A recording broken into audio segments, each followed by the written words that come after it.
So we're going to give a big welcome to Linda Lord, who is an author, playwright, creative coach, and mental health practitioner.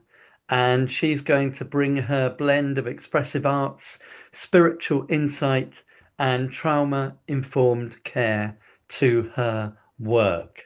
And Linda's been to many of our online meetings before, but this will be the first time that she has presented a session for us. So, welcome to you, Linda, and over to you. Thank you. Thank you so much.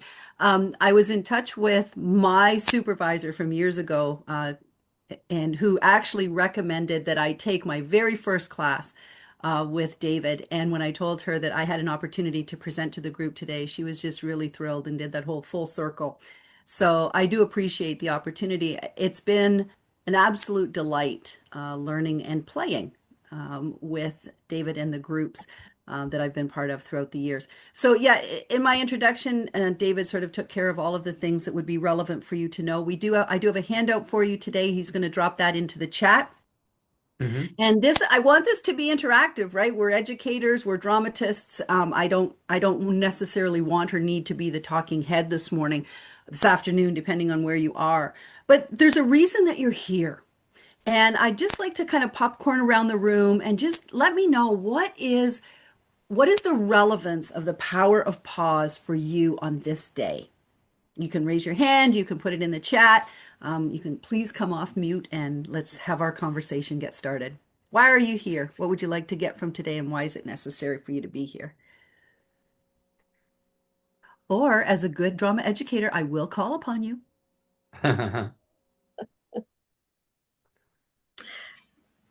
All right, Robert, I see your hand. Please go ahead. What does the power of pause mean for you today?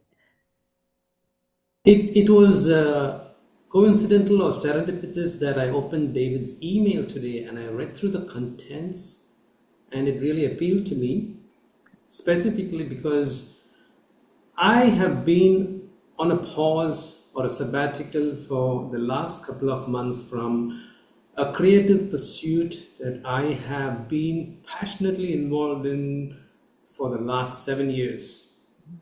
And at the beginning of this year, I felt empty, and I was questioning myself as to how something that had taken up and absorbed so much of my time and passion for the last so many years how could I be empty with it? How could I be feeling empty with it?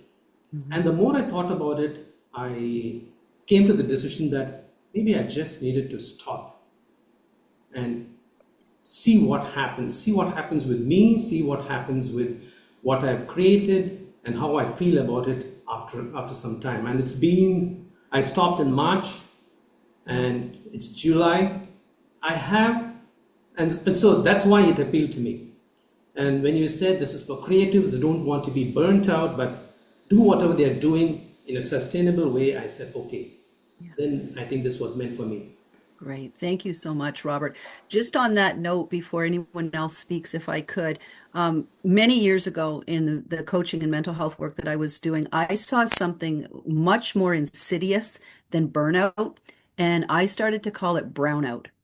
And for those of you that have ever experienced an electrical brownout, the power dims, so you've still got lights on, but it's not full wattage. And I found that a lot of creatives walk around in that perpetual brownout stage. We've got enough to get on stage, we've got enough to get on our computers, we've got enough to get in front of our classes, but it's not our full power. It's not our full energy.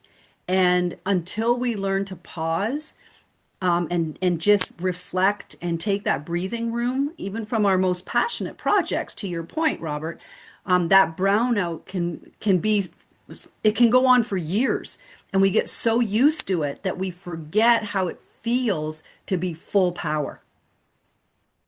So as a result of that observation, I really started to work with people to catch it in the early stages of brownout so we never need to get to burnout. So thank you for that introduction. I appreciate that. Anyone else? Yes,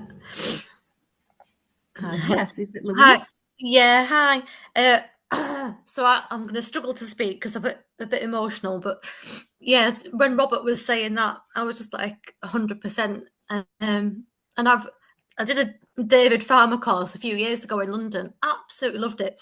When I was starting my drama business, I came out of teaching in high school, and I was so fired up, and I still love working with the kids, but I've just wound down one of my classes, and I'm thinking I'm not going to do the other one, and I feel awful. I feel like I've let a lot of people down because I don't want to teach anymore. But I think I do want to teach, so I find it a struggle at the minute. And I'm also acting and writing, but not getting, I don't feel successful in any part of what I'm doing. And when I saw, similar to Robert, when I saw David's email, I just thought, wow, I think I really need to hear what's going on here, so I can maybe try and help myself get on track a bit better. Beautiful. Thank you.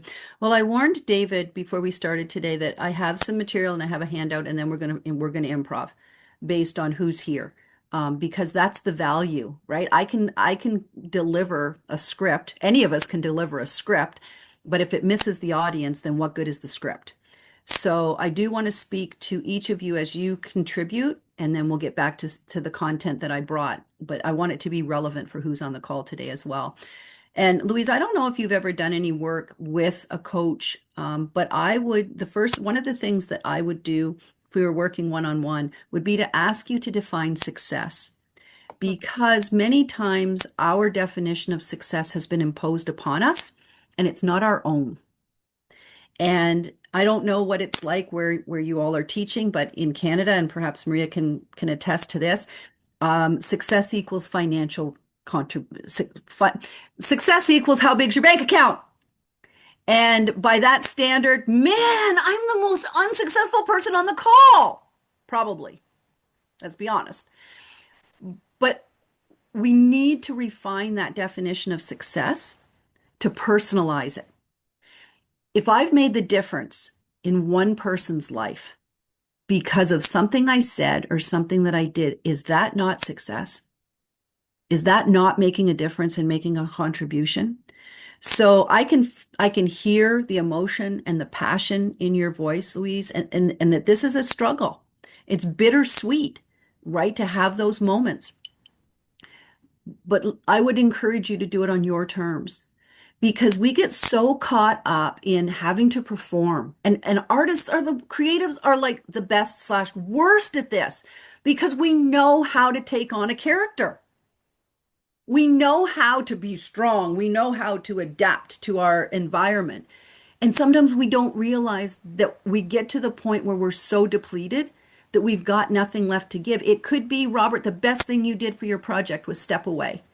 And Louise, it could be the best thing you do for your students to take a break, because we think that we have to keep giving, and we think that we have to continue to perform. And that's the selfish piece. Right, is to keep going, thinking that we don't deserve a break. The selfless piece is, I'm going to go away for a minute, and I'm going to recharge, and I'm going to recalibrate, and I'm going to come back so much stronger and so much more creative and so much more energized. You won't know what to do with me. Okay, so I just want to encourage you that one of the best things we can do for our creative pursuits and the people and the children and the adults that we work with is for us to take a break. Does that make sense to anybody on the call? I hope. Anyone else? You get some individualized coaching here today. Caroline. I work with children in English, with English, and obviously doing role play and drama and everything. And it just sort of spoke to me, the power of pause, just even in the context of being in a classroom, how I think today's children find it really difficult just to pause and just to allow there to be that silence. And recently I was lucky enough to be with Michael Rosen, and he was sort of giving us a talk in a conference, and he was just talking about the whole thing about and he was sort of reciting a poem. Just let it land, see what happens. But I think that the grown-ups or myself and also the children find that very, very difficult to do. And so that's kind of why I'm here. And also what's already has been said, I think actually that sort of power of pause is important for us all to be able to regenerate ourselves and not just keep on going like being a hamster on the wheel. Right. Thank you. Thank you so much for that. Yeah, and that we don't pause, right? We don't just take a breath. And we can see it in our performances. Probably you could hear it in if someone was reading a rushed poem. Excuse me. And I worked with children too. I was most recently an education assistant on a Hutterite colony. So my students, I had one kindergarten, three grade ones, one grade three, and one grade four. No, two and three. And so you're teaching four levels of curriculum simultaneously. And sometimes we would just have to do our reset, right? It's like, stop, reset. And everybody would touch their nose. And it was just a moment that we took to pause and kind of reflect on what's happening here. How's it going off the rails, or how are we doing? So with children, you can come up with all kinds of little, keeping it physical too, right? Like, so touch your nose or give yourself a hug. One of the most brilliant kindergarten teachers I ever was, give your brain a kiss. It's working hard. I loved that. I uh, the name on this screen is John. So I'll let John go first, and then Maro, if I'm pronouncing your names incorrectly, please stop me, because I do want to honor you by pronouncing your name properly. I do apologize. It's my husband's name and probably his account. So my name's Karen. I'm actually at a point where I got an enforced rest. I was going to retire and start something new. And then our school was told that it's closing down. So my plans, in a way, were sort of almost thrown up in the air, because I'm no longer retired. I'm now redundant. Ouch. And Ouch. but it Yeah. actually fired me up to think, right, now I can actually do something. I don't need to just put up my feet. But as it's the school holidays, this is a good time to pause. And I want to work out what I'm going to do next. So, and I also work for a mental health charity. And I wondered whether anything that I learned today I can then put in practice there. Yeah. And my invitation to all of you is to stay in touch after today. David has my contact information. I'm pretty easy to find. So if there's any questions that you have after today, or anything that you want to follow up with me on, or anything, just please don't hesitate to reach out, because it might not be that we cover it today, but it might be something that I do have sort of in my quiver that I could pull out to be of support to you. So please go ahead and follow up. Thank you. And is it Maro? Yes, it is Maro. And hang on a minute, because I'm using my phone and it's not very easy. I'm trying to turn on the, yeah, here I am. Hi, hello everybody from Greece. I am a drama teacher, and at the moment I am a theater teacher's consultant for the state of for the Ministry of Education in Greece. The point is that as a drama teacher, I used to experience burnout approximately during March. That was the point that I couldn't go on, and I had to go on. I never understood why it was March, but by March I was done. That's the one thing. The second is that you said that it could be when you feel you can't go on, just stop. What happens when you can't stop? Mm-hmm. When the system doesn't let you stop. And in the end of the day, what makes you burn out? I mean, what are the reasons? How can you avoid? How can you protect yourself? That would be very interesting to focus on, if you like. Well, you and I need to have about 3 months. But Mara, I do want to address a couple of the things, because we tend to compartmentalize life. And I show up as my whole person, regardless of what role I'm in, or what portion of my life I'm supposed to show up for. So if I can't press pause on my profession, because I work in education as well, and I have my own creative practice, and I have my own coaching practice on the side as well.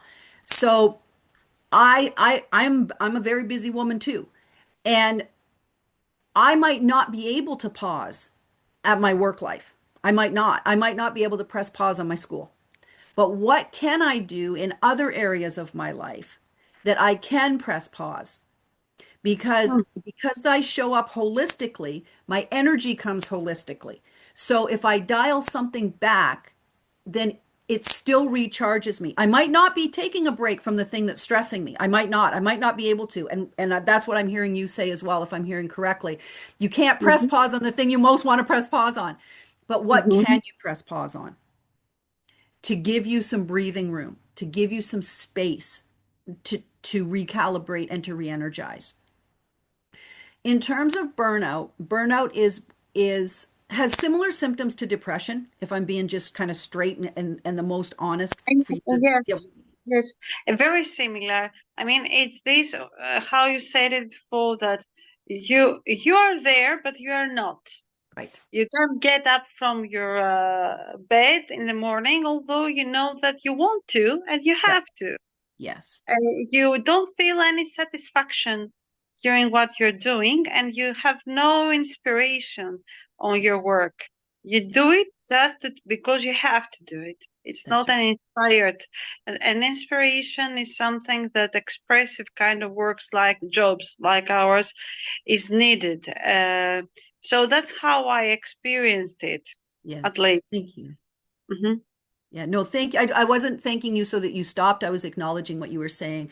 And I think how many of you, just by a show of hands, have had that experience where you're just kind of going on autopilot? Yeah, I think it doesn't have to be pervasive, right? But you've had that moment. You've had that, oh, I really love my job. Boy, I hate going to work today. Right? Because that's just kind of real. But I do want to assure you that that's not unique to us, right? I think every profession has that. There is no perfect profession. There is no perfect way of living life to insulate us against that. But I think the early warning signs for each one of us is what becomes so important. So let's just do a check-in right now. Just close your eyes for a second and just check in with your body. Let's get somatic and physical. Take 3 deep cleansing breaths and just check in with your body. Where are you feeling any tension? Where are you feeling any stress? Where are you feeling loose? Where are you feeling joy? Just take a moment and sit in your body.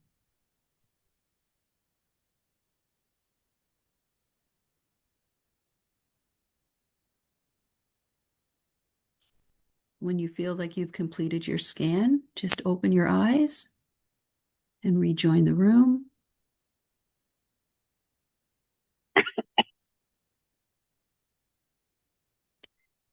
And as you look around, and this is a grounding technique, which perhaps many of you are familiar with, maybe some of you already use it for your students, but just look around your environment and just focus on 3 things that you can see. Just identify 3 things.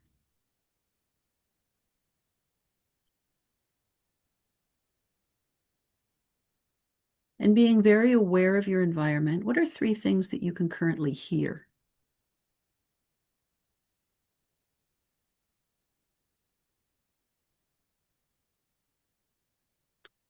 And 3 things that you can touch. Reach out and touch those 3 things in your environment, creating that grounding.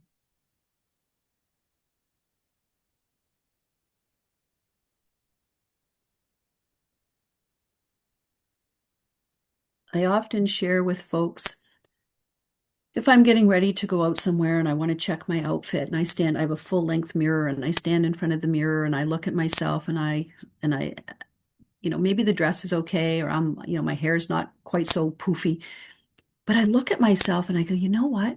I don't have a clue what's going on in there. I don't know what my body's doing. I don't know how my liver works. I don't know how my stomach is I don't know. I don't know what's going on in there.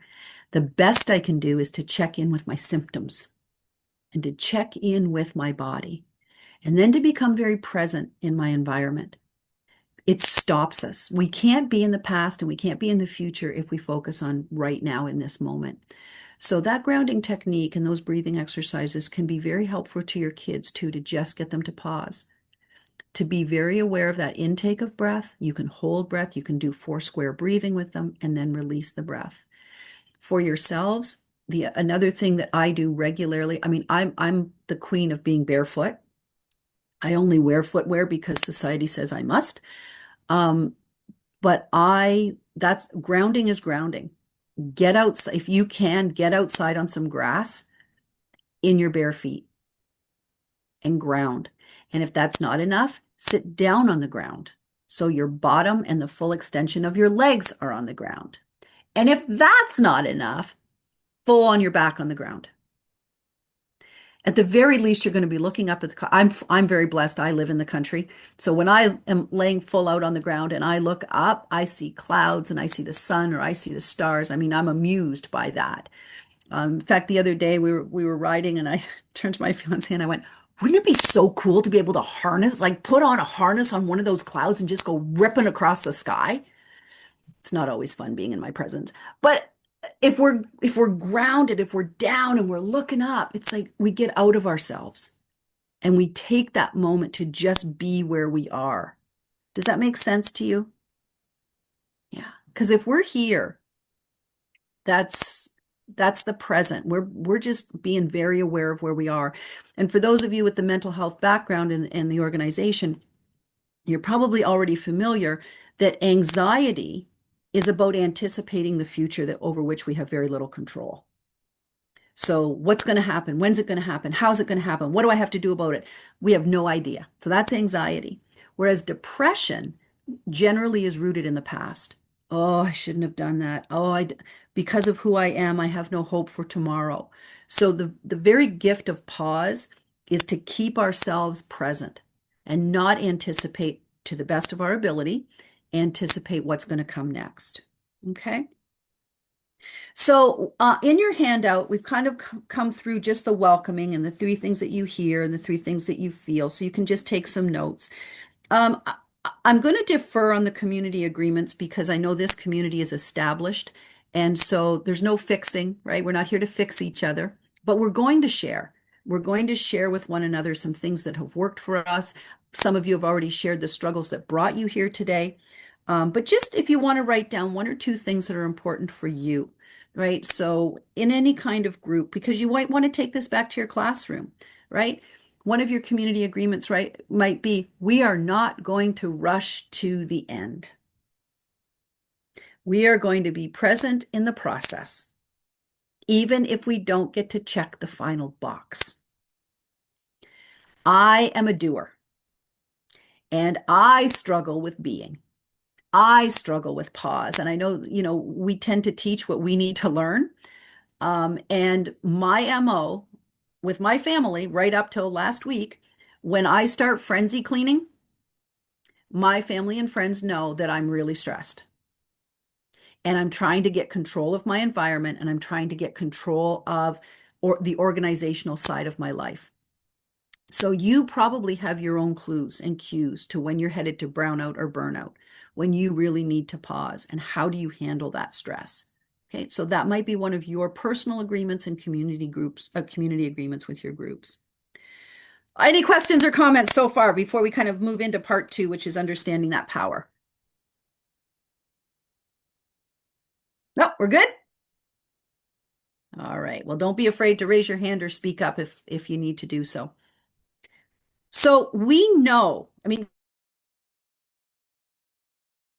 Oh, not sure how I got muted, but I'm back. Maria, you had your hand up. How can I be of support? I'm just wondering if you could quickly review the community agreements. I did get the present in the here and now, but Yeah. what were the other 2? Oh, I was just talking, Maria, offering suggestions if you were to do a community agreement. The first one was no fixing. Oh, no Not here to fixing. fix. Okay, got it. Not here to fix each other, right? And I'm not really sure what it was that, those are the handout. Yes, those are the blanks. Yeah, right there's the community agreements. But I was just offering what a community agreement might be like if you were to establish them in your groups, or if you wanted to do this for yourself. What do I agree to when it comes to my pressing pause? Okay, but they weren't necessarily for us, our use today. Thank you for bringing my attention back to that. So as creatives, sometimes we can be a little leery of science, just like scientists are a little leery of us. But there is science to back our need for pause. It increases neuroplasticity. It's good for our brain to stop. I learned from one of my coaches. I'm sure we either have a hot plate or a stove in our homes where we've got more than one element. So sometimes we need things on the front burner because they are getting our attention, requiring our attention, and some things can go to the back burner, right? So when we talk about pause, we're just taking something and maybe putting it to the back burner because our brain needs that break. It needs to shift. It needs to focus. I remember when I was first coaching, I was not a particularly popular coach because not within the coaching community because I don't believe in multitasking. I do not think that we are capable of it. What we are capable of is toggling between activities. And some people toggle really quickly and some people don't, but our brain can only really focus on one thing at a time. And so if you have several projects on the go and we think we're doing something on everything, we're really not. We're focusing even in a fraction of a second, we're focusing on this and then we're bouncing to this and then we're bouncing to the next thing. But it is toggling. It's not multitasking. Our brain can't, our brain is capable of so many things, but our brain is also incapable of some things as well, right? So it needs downtime. And it's why rest is so important and sleep is important, and they are not the same thing. So, you'll lay down and you'll try to rest. And how many of you have been pinned to your bed going, I got to get to sleep. I got to get to sleep because I got to wake up at 6 o'clock in the morning. If I don't get to sleep, now I'm going to be exhausted tomorrow. Go to sleep, go to sleep, go to sleep, go to sleep. And sleep eludes you. Right? So one of the tricks that I play on my brain is, oh my goodness, can we please stay awake all night tonight? I would really like to not sleep. And then my brain goes, oh, okay, then fine. And I'm out. Our brain is not our enemy, but we do need to know how to work it. And if we work with it instead of against it, much like our students, things go much more smoothly. So there's science to support that. And also stress regulation. We can't, if you look at nature, it's cyclical. We are not designed to always go in an upward trajectory. We are, as much as and I do body image work with some of my clients, we are not machines. As much as we tend to treat ourselves that way, we're not. You don't just drop some water and some food in the intake and power up and off you go. I don't believe we were designed that way. We need rest. We need sleep. We need an opportunity to reduce our stress. And that's proven. And we can only do that. We can't do it in action. It's not sustainable. I've worked with many executives, many creatives. It's not sustainable. And I'm just looking around the room. I don't see any of you getting younger. Nope, not a one of you.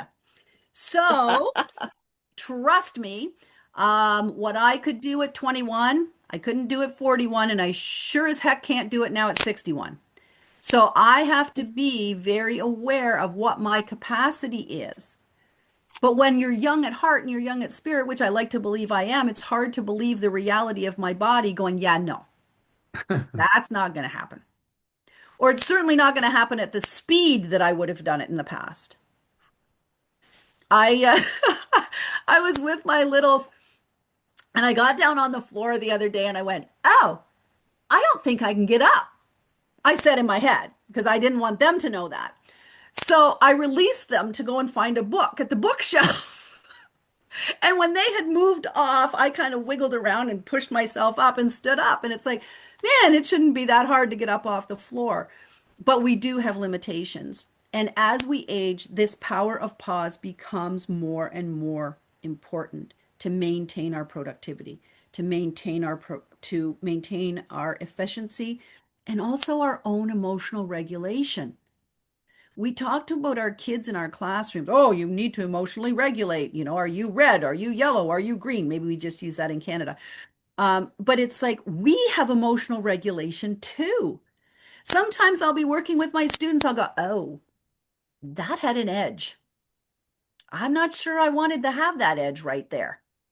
Right? So we have a responsibility to monitor our own emotional regulation. And sometimes we're really good at that. And sometimes, I don't know about you, but when I'm hungry and I'm tired, I'm not my best self.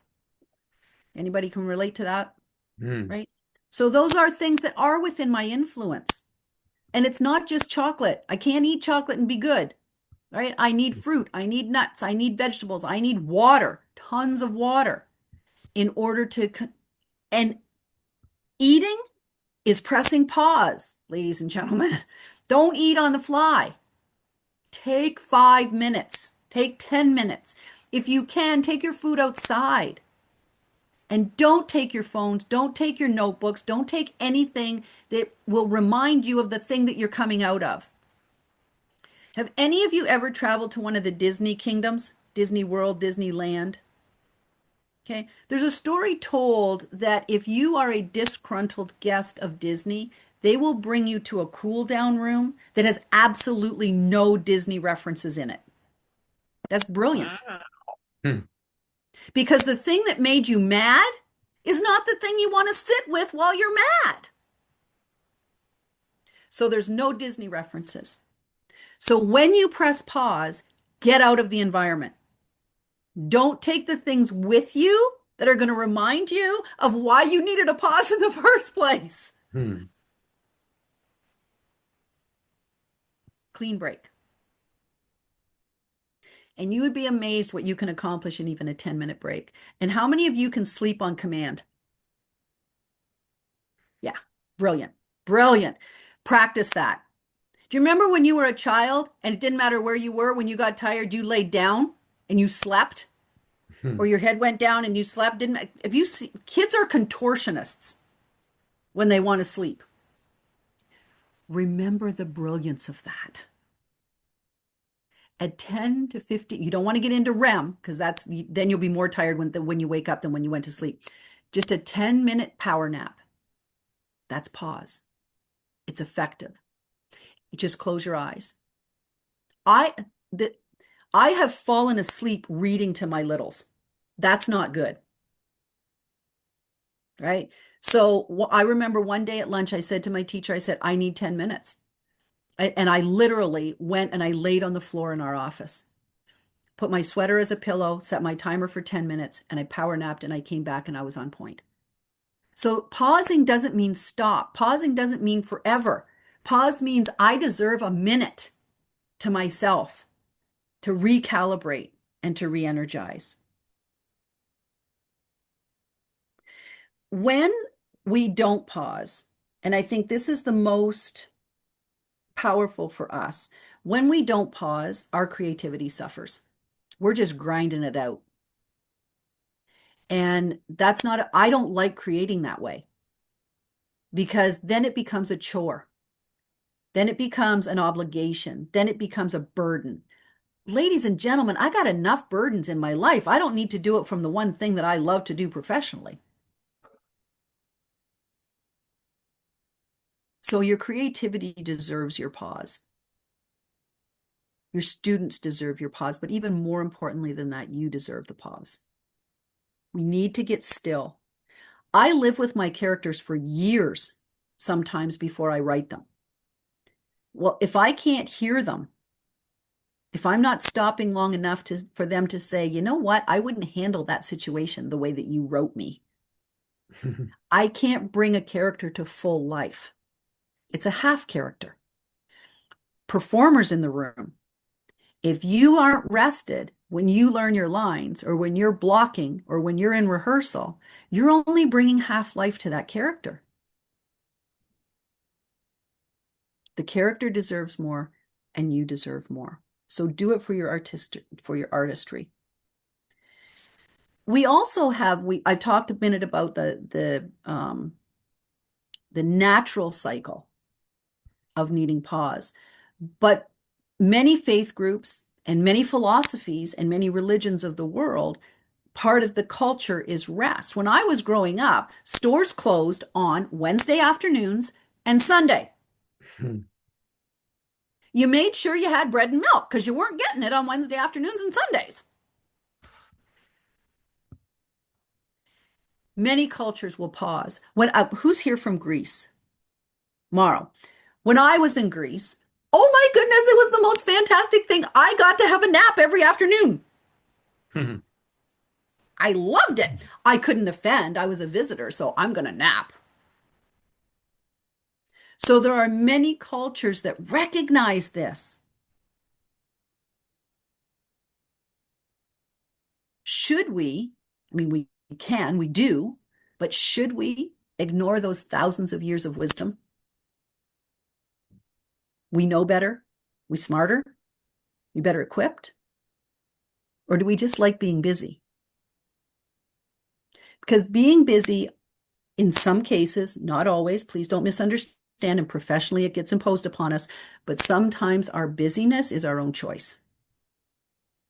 Sometimes, maybe doesn't refer to anybody in this call, but sometimes our busyness is where we hide. Because pausing can expect us to reflect. Pausing gives us enough real estate up here to remember things. Some folks ruminate. So it's easier to not press pause than it is to deal with the things that we would have to deal with if we did. So that's part of the reality that some folks experience as well.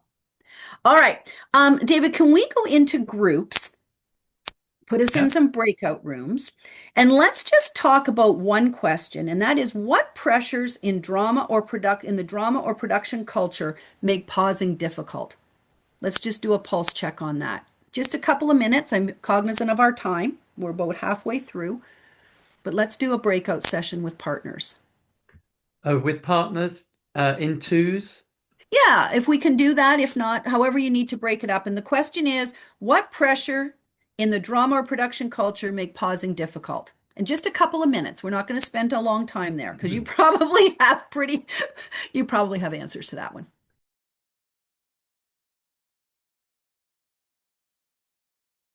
So just raise your hand if that was helpful to just kind of recognize that, oh man, I'm not alone in this. Okay, good. Good. Let's just drop in the chat. What were some of the things that came up, and we can kind of read through those. For our group, we had the matter of time, always feeling that pressure of time. No time to be creative because we have a structure to follow. And not being able to transfer our stress that we're going through onto our students, very important. And the guilt. You had the pressure of time as well. Thank you, David. And the guilt of having to say no, or the guilt of being tired, or the guilt of all of those things. And in our group, I offered, well, how come nobody apologizes to us and feels the guilt of imposing all this nonsense on us? Nobody's ever said sorry to me. Anybody there? Anybody get an apology? Right? So because we own it, because we wear it, then part of the joy of this is we also have, the guilt. We also have the power to press pause. If we had the power to say yes, if we had the power to agree, we also have the power to say, I need a minute. And when we say pause rather than stop, I think it's kind of reassuring to the people that we work with and for. We're not going away. But we need a break. And for those of you in education, without the additional pressure of drama and rehearsals and things, education is one of the hardest things on the planet to do, in my opinion. Classroom management is harder than teaching. If all I had to do was teach, it'd be a breeze. If all I had to do was transfer information and apply that information to create knowledge and wisdom and experience, no brainer. I think all of us could do it in our sleep. It's the behavior management.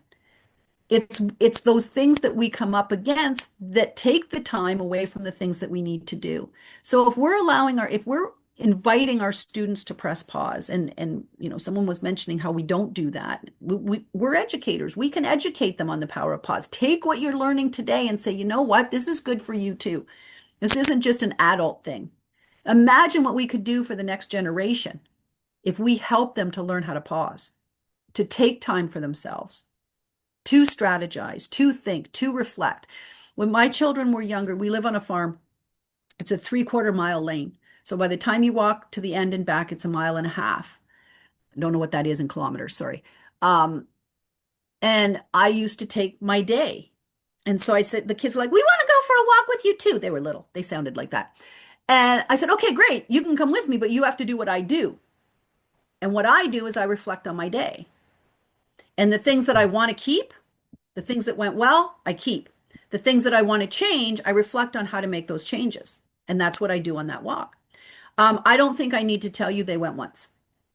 All right? Because that's work. It's work to reflect. It's work to do that, but it's good work. It actually is pause work because it enables us to see what we're doing well and what we can keep and those things that aren't serving us.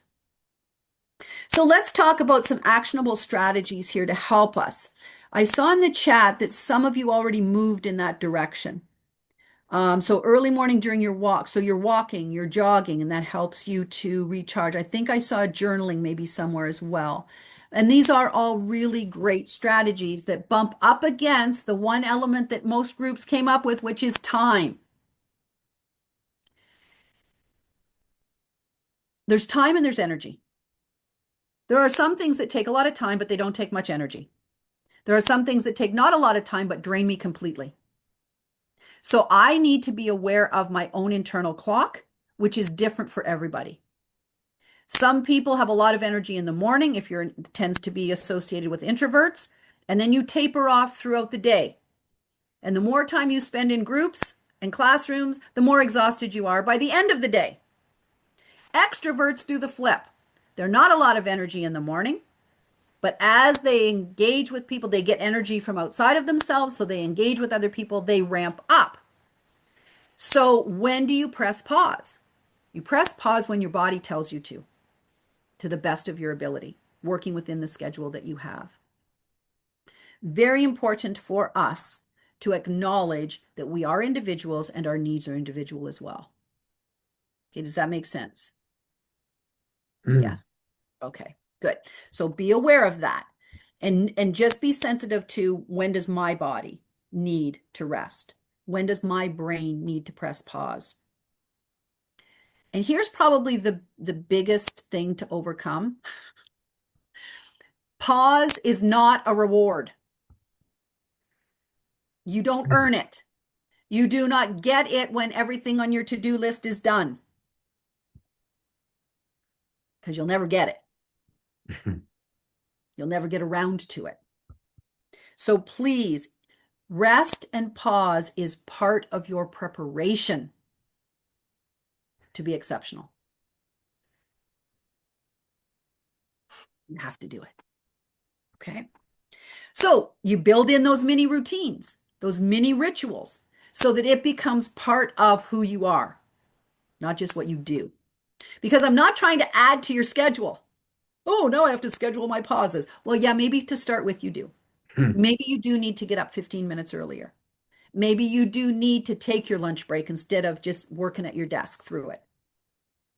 When it becomes a priority, you will shift your behavior. Some of you have been forced into pausing.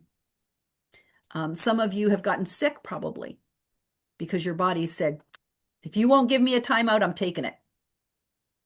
So building these mini rituals, going for a walk, jogging, journaling. What are some other things that you can do as sustainable habits to press pause?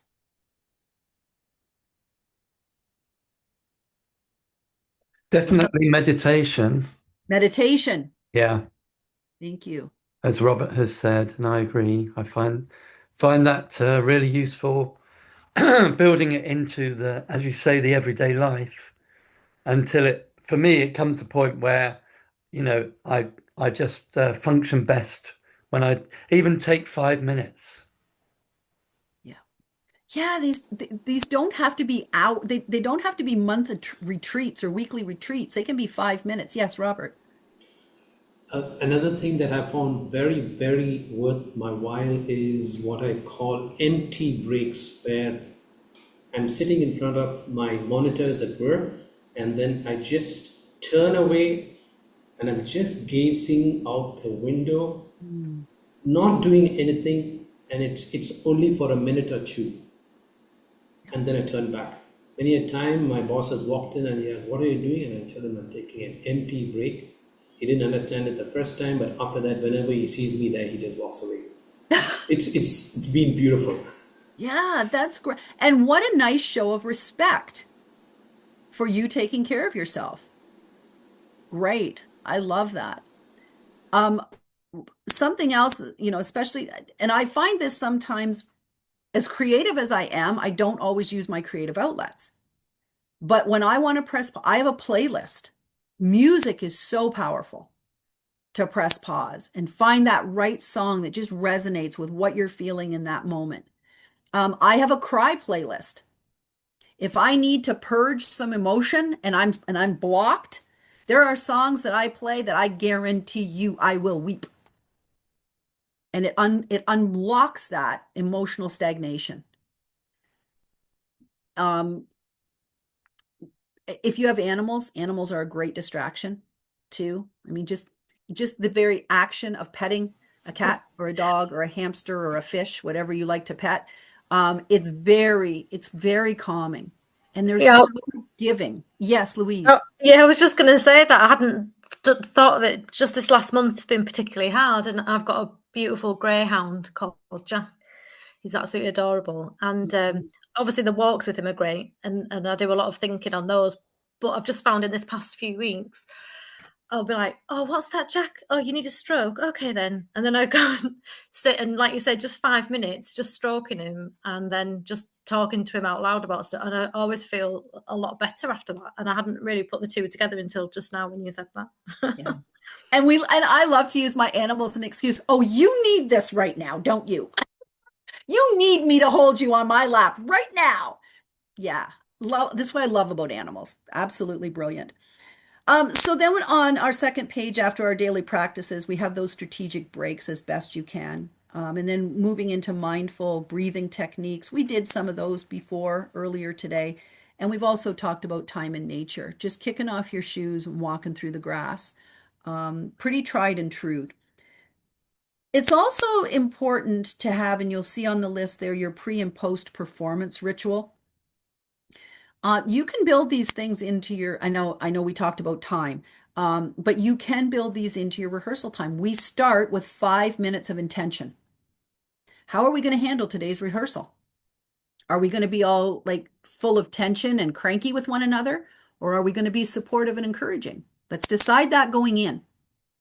Because then we can remind each other when things start to go off the rail, we agreed that today we're going to remain calm with one another. And after, remember to celebrate. We have a tendency to go from because we have so much to do, we go from one thing to the next thing to the next thing to the next thing. Whew, that's off my plate, on to the next thing. But we don't pause and celebrate what we've accomplished. We rarely say, "Good job. Your acting has developed significantly since we started rehearsal. You were so convincing. You were so compelling. You really became that character. It's been an honor to work with you. It's been an honor to direct you. It's been an honor to be in this workshop with you." I don't think we praise each other enough. I don't think we give each other enough credit. And we crave that. We want to belong. We want to be accepted. We want to be acknowledged. And you can design it into your day. You can design it into your spaces. What would a pause-friendly rehearsal or green space look like? Maybe it's like Maybe it's like Disney. Maybe in our greens, we don't have anything in there that has anything to do with theater or drama or music or painting. It's a mural of trees. It's a magazine. It's big bean bag cushion chairs. It's a place where you can go and you not have to engage with the thing that has been adding the pressure. And I mentioned that before. Okay. So let's move into these ideas for collaborative rest. How would you encourage and support yourself and others to build pausing and resting into your rehearsal, into your classes, and into your life?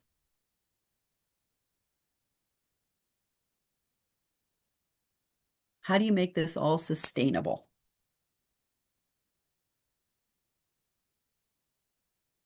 Yes. Was it Karen? Go ahead, Karen. Just finding the unmute button, sorry. What I actually do is actually use one of David's pieces about visualization. And I've found that at the end of a session, particularly like a drama club session, to have the children lie down and to imagine that they're on a sandy beach and listen to all the different sounds and visualize things has really helped. But it doesn't just help in the classroom, it helps for oneself. And you can use that visualization technique for all sorts of things, visualizing what you want to empower yourself with. Mm-hmm. And I found that really useful. Yeah, it is. And I mean, Olympic athletes have been visualizing having gold medals placed around their necks from their very first practice when they were 4 years old. Visualization is very powerful, is a very powerful technique. Yeah, we have time for one more. Anybody want to offer anything in terms of making this sustainable or how you would create that environment?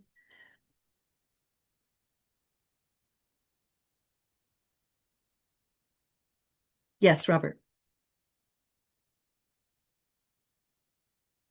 In line with what you said earlier about appreciation, so I normally end my improv sessions and say that before we wind up for this evening, let's all take a moment to remember and appreciate another for something that they did which maybe was not impressive for anyone else, but for you it struck a chord. And let that person know that reason why you feel that what they said or did made an impact on you. And then it goes forth. So whoever they appreciate, then that person has to appreciate another, and that person has. And at the end of it, everybody has been acknowledged and validated. And at the same time, there was nothing else going on. So there was a rest, there was pause. Yeah. And then we take it again from there to wind down. So this is something that has helped a lot. Yeah. Yeah, it does, because it forces us, a lot of things are at play there, right? But it forces us to stop, forces us to reflect, it forces us to be nice to somebody, right? And as that becomes a habit, they're going to start looking for things throughout the rehearsal. What can I say nice about this person? Because you're never maybe saying the same thing about the same person, depending on how it popcorns, right? So that's brilliant. We are just past the top of the hour. So in terms of content, I'm gonna close the content piece, opening it to questions and answers if you have anything specifically that you wanted to focus on. For those of you that do have to jump off the call, I appreciate your time. I'm so glad that you were here. And if you have to leave, if you could just let us know sort of one thing that you're taking away with you today that you can actually use. There are some resources on that last page of your handout, and you'll see in that group reflection one insight you're taking and one pause practice that you want to try. As we close out this portion, you can answer one or both of those. Anybody want to answer those before we wrap up? Maria, we'll let you go first. And then again, as I said, stay in touch. Just because we're concluding the formal portion doesn't mean that I'm not available to you. Maria. And you're still muted. Yeah, okay. So one thing I'm going to take away is the idea of we are all adults in the group that I'm referring to, sit instead of lie in a circle, and I'm going to have to discuss this with the director because I don't want to be someone who oversteps. And anyway, I think it's a great idea because people walk away with a whole bunch of, I think, nastiness in their heads. Yeah. Thank you, Maria. I appreciate you being here. And when I'm back in Alberta, we'll have to try and grab a coffee.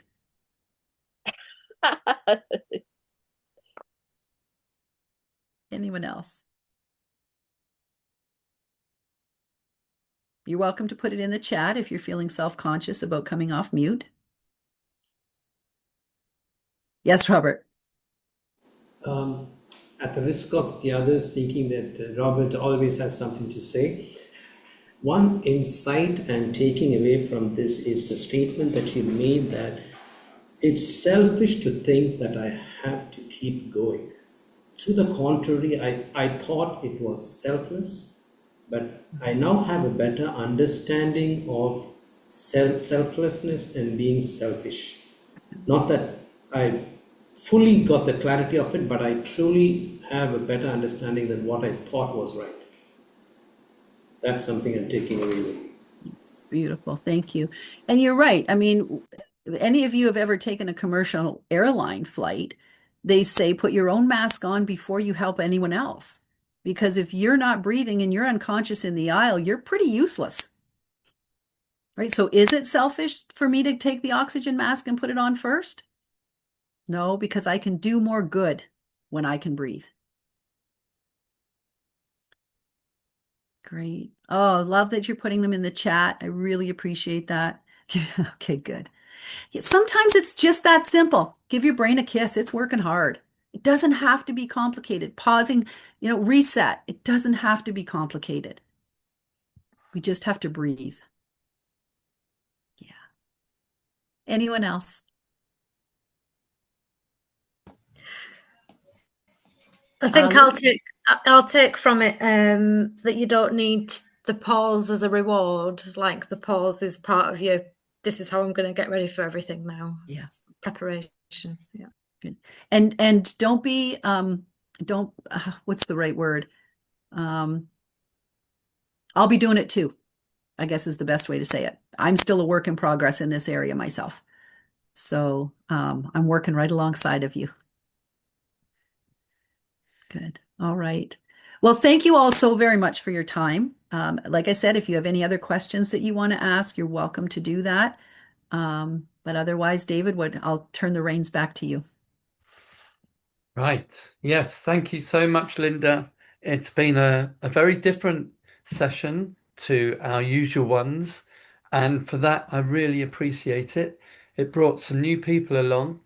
And I think it's been a very philosophical discussion. It's made all of us, I think about how we are looking after ourselves and giving ourselves time. And perhaps how we can remind our students and give them the opportunity for their pause as well. I really like that. So yeah, I think I'm going to go away and really think about this, as I'm sure many of us will too. So thanks again very much, Linda. Oh, It's my been pleasure. brilliant. All right. And I generally run one of these meetings most months, not in August, but there is one in September. And Svetlana, who was here earlier on, oh no, she's here. I missed her she's still here, very much so. And she's going to be running a session for us. Would you like to say a sentence or two about that, Svetlana, about the subject of it? Yes, the subject will be a very interesting and intriguing for a lot of participants, I hope. It will be about playback theater, because David said that he's been thinking about it for a while and he's been interested in for a while already, but he had never delved deeply into this subject. And probably that will be the chance for all of us to learn something, to know something about playback theater, and maybe then implement it into our practicing, I don't know, during the lessons, English teaching lessons or drama teaching lessons. So I'm going to give you some ideas about what it is all about, and then we can do some practical stuff with them. Excellent. Thanks so much, Svetlana. That's really brilliant. And thanks everybody for your lovely comments. Now, this has been recorded and I always send out the link afterwards. So the fact that you are here probably means you are on the mailing list already. If you're not, then you need to go to the website and scroll to the bottom of any page where you can sign up to the newsletter. But I think you're probably all on it. And I can't think of anything else I need to say. So anybody else wanting to jump in for a final something or other? Okay. All right. Well, then, thanks very much. I'm going to finish the meeting now. And perhaps we could give Linda a round of applause and lots of And hearts to there you. from Maria Thank too. you. Lovely. Thank you.